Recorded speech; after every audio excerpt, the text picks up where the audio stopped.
സ്വാഗതം. എല്ലാവരും സുഖമാണെന്നുള്ളൊരു വിശ്വാസമൊന്നുമില്ല. ഞങ്ങളെല്ലാവരും സുഖമായിട്ടിരിക്കുകയാണ്. അപ്പോൾ ഇന്ന് ഞാൻ നിങ്ങളുടെ മുന്നിൽ കൊണ്ടുവരുന്ന തനി നാടൻ ഒരു കറിയാണ്. എല്ലാവർക്കും ഇഷ്ടപ്പെടുന്ന ഒരു കറിയാണ്. അപ്പോൾ അത് എങ്ങനെയാണ് തയ്യാറാക്കണമെന്നുള്ളത് നമുക്ക് നേരെ അങ്ങോട്ട് കിച്ചണിലോട്ട് പോയാലോ. അപ്പോൾ എൻ്റെ വീഡിയോ ആദ്യമായിട്ടാണ് കാണുക, തീർച്ചയായിട്ടും നിങ്ങളൊന്ന് സബ്സ്ക്രൈബ് ചെയ്യണം. തൊട്ട് കാണുന്ന ബെല്ലൈക്കനോടൊക്കെ ഒന്ന് പ്രസ് ചെയ്യണം. കറി ഇഷ്ടപ്പെട്ടിട്ടുണ്ടെങ്കിൽ ഒന്ന് ഷെയറും കൂടി ചെയ്യാൻ മറക്കരുത് കേട്ടോ. നല്ല വയലറ്റ് പൂവിൻ്റെ ഇടയിലാണ് ഞാനിന്ന് നിൽക്കുന്നത്. അപ്പോൾ നേരെ കിച്ചണിലോട്ട് പോകാം. അപ്പം ഞാനിവിടെ ഒരു ചട്ടി കഴുകി കൊണ്ടുവന്ന് വെച്ചിട്ടുണ്ട്. നമുക്കൊന്ന് ഗ്യാസ് ഒന്ന് കത്തിക്കാം. ഇതിലോട്ട് ഞാൻ ഇവിടെ കഴുകി വൃത്തിയാക്കി വെച്ചിരിക്കുന്ന ചക്കക്കുരു ആണേ. ചക്കക്കുരു ഇതുപോലെ ഒത്തിരി വലിയ ചക്കക്കുരു അല്ലേ, അതുകൊണ്ട് ചെറിയ ചക്കയുടെ ചെറിയ ചുളയിരുന്ന് അത് നമുക്ക് ഇതിലോട്ടാണ് ഇട്ട് കൊടുക്കാം. അതുപോലെ ഞാൻ വൃത്തിയാക്കി കൊണ്ടുവന്നിരിക്കുന്ന ചെറിയ ചെമ്മീൻ അതും നമുക്ക് ഇതിലോട്ടാണ് ഇട്ട് കൊടുക്കാം. പിന്നെ നമുക്ക് കുറച്ച് വെള്ളം അങ്ങോട്ട് ഒഴിച്ചു കൊടുക്കാം. എന്നിട്ടൊന്ന് മിക്സ് ചെയ്തിട്ട് ഇതിലോട്ട് നമുക്ക് കുറച്ച് മഞ്ഞൾപ്പൊടി ഇടണം. ഒരു 1/4 ടീസ്പൂണോളം മഞ്ഞൾപ്പൊടി ഇട്ട് കൊടുക്കാം. പിന്നെ ഒരു തണ്ട് കറിവേപ്പിലയും കൂടി ഇട്ടിട്ട് ഉപ്പ് നമ്മൾക്ക് ഇപ്പം ഇട്ട് കൊടുക്കണ്ട, നല്ലപോലെ ഒന്ന് തിള വരട്ടെ. ഒരു ലേശം വെള്ളം കൂടെ അവിടെ ഒഴിച്ചേക്കാം, ചക്കക്കുരു ഒന്ന് വേകണമല്ലോ. അപ്പം ഇത്രയും വെള്ളം ഒഴിച്ചിട്ടുണ്ട്. ഇനി നമുക്കിതൊന്ന് അടച്ച് വെച്ചിട്ടൊന്ന് നല്ലപോലെ ഒരു 1/2 വേവാവട്ടെ. അപ്പോൾ നമുക്കിതൊന്ന് അടച്ച് വെച്ചിട്ട് തിള വരുമ്പോൾ നമുക്ക് കൊണ്ടുവരാം. അപ്പോൾ അതിൻ്റെ ഇടയ്ക്ക് നമുക്കിതിൻ്റെ മസാലക്ക് വേണ്ടിയിട്ടുള്ളതൊക്കെ നമുക്ക് തയ്യാറാക്കേണ്ടേ. അപ്പോൾ നമുക്കിതൊന്ന് തുറന്ന് നോക്കാം. അപ്പോൾ നമ്മളുടെ ചക്കക്കുരുവും ചെമ്മീനും ഇവിടെ നല്ലപോലെ തിള വന്നിട്ടുണ്ട്. ഇത് ഞാൻ ഇപ്പുറത്തെ ഗ്യാസ് അടുപ്പിലോട്ട് അങ്ങോട്ട് വെച്ച് കൊടുക്കുകയാണ്. ഇതൊന്ന് ഇപ്പുറത്തെ അടുപ്പിലോട്ടൊന്ന് വെച്ച് കൊടുക്കട്ടെ. എന്നിട്ട് നമുക്ക് ഇതൊന്ന് അടച്ച് വെച്ചിട്ട് കറിവേപ്പിലൊക്കെ തിള വന്നപ്പോൾ മേലോട്ട് കയറിയിരിക്കുന്നു. അപ്പോൾ നമുക്കിതൊന്ന് അടച്ച് വെച്ചിട്ട് ഇത് ഇവിടെ വേകുന്ന സമയത്ത് നമുക്കിതിൻ്റെ അരപ്പ് തയ്യാറാക്കാം. അപ്പോൾ ഞാനിവിടെ ഗ്യാസ് കത്തിച്ചിട്ടുണ്ട്. ഇതിലോട്ട് ഞാൻ പാനിലോട്ട് കുറച്ച് തേങ്ങ, ഒരു ചെറിയ മുറി തേങ്ങയാണ് ഞാൻ എടുത്തിരിക്കുന്നത്. ഒരു തേങ്ങയുടെ പകുതി, അത് ഒത്തിരി വലുതല്ല, എന്നാലും നമുക്ക് ഈ ഇതിന് വേണ്ടിയിട്ടുള്ള പാകത്തിനുള്ള തേങ്ങ ഞാൻ എടുത്തിട്ടുണ്ട്. ഇതിലോട്ട് 2 അല്ലി വെളുത്തുള്ളി, ഒരു 2 അല്ലി ചുമന്നുള്ളിയാണ്. അത് ഞാനിങ്ങനെ പകുതിയാക്കി പൊളർന്നിട്ടതാണ്. ഇതിന് ചൂടായി വരുമ്പോൾ ഇതിലോട്ട് ഞാൻ ഒരു തണ്ട് കറിവേപ്പില കൂടെ അവിടെ ഇട്ട് കൊടുക്കുന്നുണ്ട്.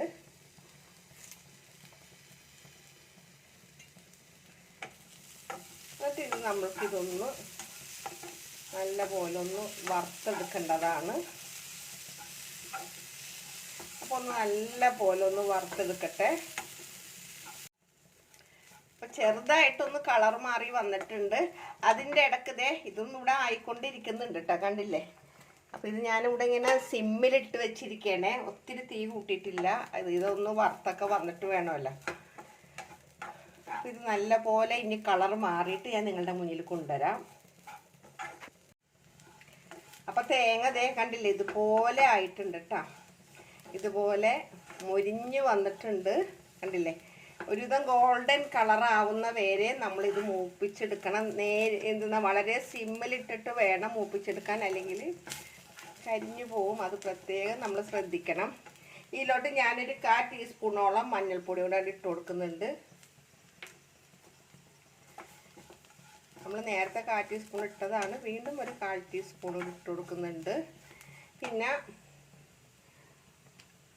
1 ടീസ്പൂണോളം മല്ലിപ്പൊടി,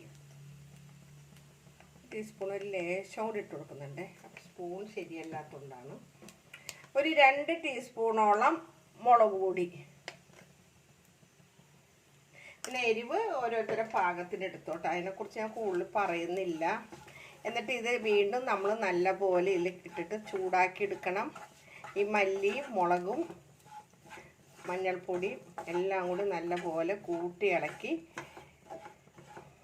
ഇതുപോലെ എടുക്കണം.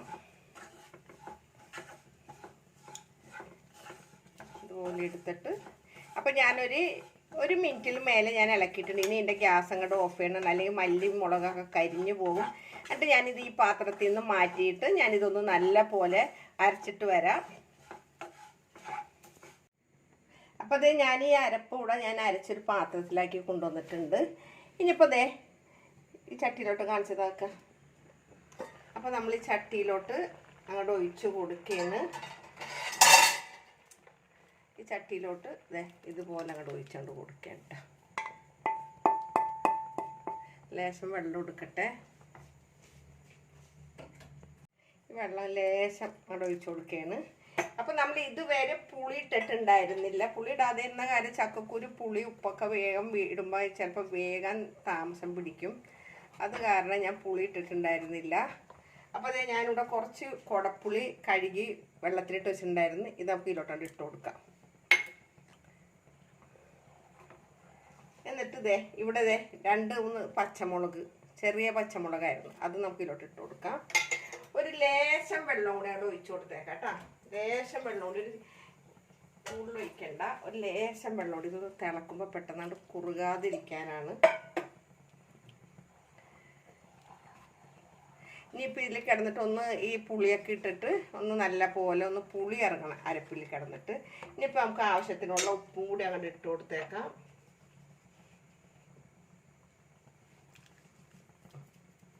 ഇനിയിപ്പോൾ നമുക്ക് ഇതൊന്ന് ഇളക്കിയിട്ട് ഒന്ന് അടച്ച് വെച്ചിട്ട് ഒന്ന് തിള വരട്ടെ. നല്ല പോലെ ഒന്ന് തിള വരണം.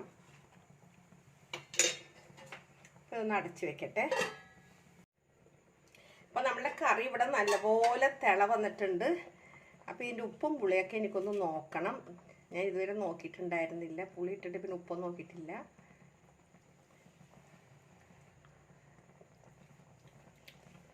ഹായ്, ഉപ്പും പുളിയൊക്കെ കറക്റ്റാണ്. ഓക്കെ. അപ്പോൾ ഞാനൊരു കാര്യം പറയട്ടെ. എന്താ കാര്യം? അത് ഞങ്ങൾ പണ്ട് കാലത്ത് ഇങ്ങനെ പറഞ്ഞതാണ്. പടച്ചോനോർത്ത് നല്ലതാണ് ഈ പറഞ്ഞ മതി. നല്ലതല്ല, മോശമുള്ളതുമല്ല, ഒരു കുഴപ്പമുള്ള കാര്യമൊന്നുമല്ല. ഞങ്ങൾ പറയും പണ്ട് ഈ ചക്ക കാണുമ്പോ ചക്ക ദുഃഖം മടലോക്കാനം മുളഞ്ഞീൻ ആവലാതി കുരു ഡാഷ് ആശ്വാസം.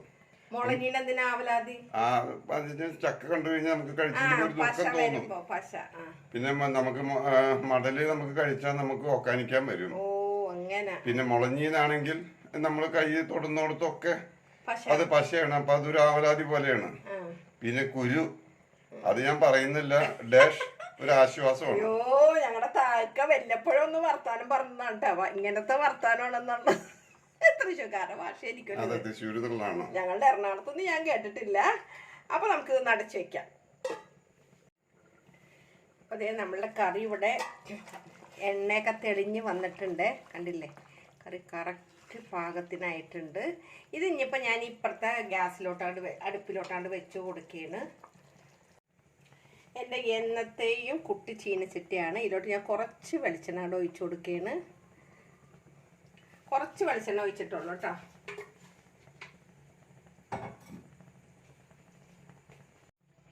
ഇതിലോട്ട് ഒരു പിഞ്ച് ഉലുവിട്ട് കൊടുക്കുന്നുണ്ട്.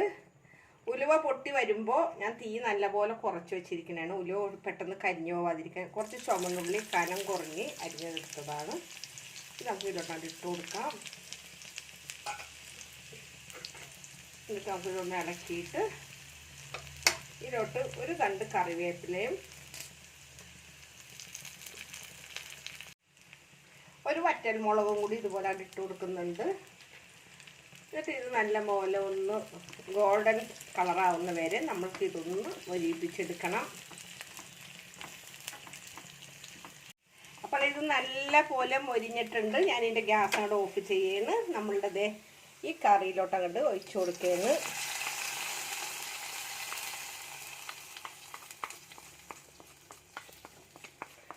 എല്ലാം കൂടെ ഒഴിച്ചിട്ടുണ്ട്. എന്നിട്ട് ഇത് വേഗം നമുക്ക് ഇതിൻ്റെ മണം പോകുന്നതിന് മുമ്പ് ഇതൊന്ന് അടച്ച് വെക്കണം. എന്നിട്ട് ഇത് കുറച്ച് നേരം കഴിഞ്ഞിട്ട് നിങ്ങളെ കാണിക്കാം. അപ്പം നമ്മളുടെ കറി ഇവിടെ തുറന്നു നോക്കട്ടെ. കണ്ടില്ലേ?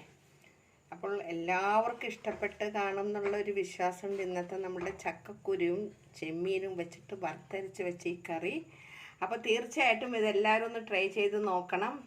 ഞാൻ ഈ വർഷത്തെ ചക്ക ഞാൻ കഴിച്ചതാണ്. അപ്പോൾ ഒരിക്കൽ കൂടെ നിങ്ങളോട് എല്ലാവരോടും നന്ദി പറഞ്ഞിട്ട് നിങ്ങളുടെ സ്വന്തം മാമിന താത്ത. Okay, bye, thank U.